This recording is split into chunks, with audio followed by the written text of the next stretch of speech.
This is day 2 of starting an IT company in Nepal. Startup journey सजिलो हुँदैन भन्ने कुरा आज अझै गहिरो महसुस भयो। अर्को ठुलो कन्फ्युजन कम्पनीको नामलाई लिएर, सिल्भर यति टेक राख्ने वा मर्फ कोड टेक राख्ने भनेर। नाम भनेको ब्रान्ड हो, नामले नै भिजन बोल्नुपर्छ। अन्त्यतः हामीले रोज्यौं मर्फ कोड टेक नाम, किनभने कोड मात्र लेख्दैनौँ, हामी आइडियाजलाई ट्रान्सफर्म पनि गर्छौँ। आज अर्को अफिसियल कदम पनि चाल्यो, कम्पनी रेजिस्ट्रेसन प्रोसेस सुरु गर्यौं। पहिलो स्टेप, नाम अभाइलेबल छ कि छैन भनेर चेक गर्यौं। अब 2 दिन पर्खनु छ, अप्रुभ हुन्छ कि हुँदैन।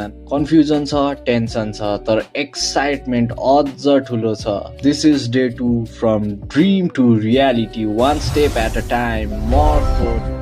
This is day 2 of starting an IT company in Nepal. Startup journey सजिलो हुँदैन भन्ने कुरा आज अझै गहिरो महसुस भयो। अर्को ठुलो कन्फ्युजन कम्पनीको नामलाई लिएर, सिल्भर यति टेक राख्ने वा मर्फ कोड टेक राख्ने भनेर। नाम भनेको ब्रान्ड हो, नामले नै भिजन बोल्नुपर्छ। अन्त्यतः हामीले रोज्यौं मर्फ कोड टेक नाम, किनभने कोड मात्र लेख्दैनौँ, हामी आइडियाजलाई ट्रान्सफर्म पनि गर्छौँ। आज अर्को अफिसियल कदम पनि चाल्यो, कम्पनी रेजिस्ट्रेसन प्रोसेस सुरु गर्यौं। पहिलो स्टेप, नाम अभाइलेबल छ कि छैन भनेर चेक गर्यौं। अब 2 दिन पर्खनु छ, अप्रुभ हुन्छ कि हुँदैन। कन्फ्युजन छ, टेन्सन छ, तर एक्साइटमेन्ट अझ ठुलो छ। This is day 2 from dream to reality, one step at a time, more code.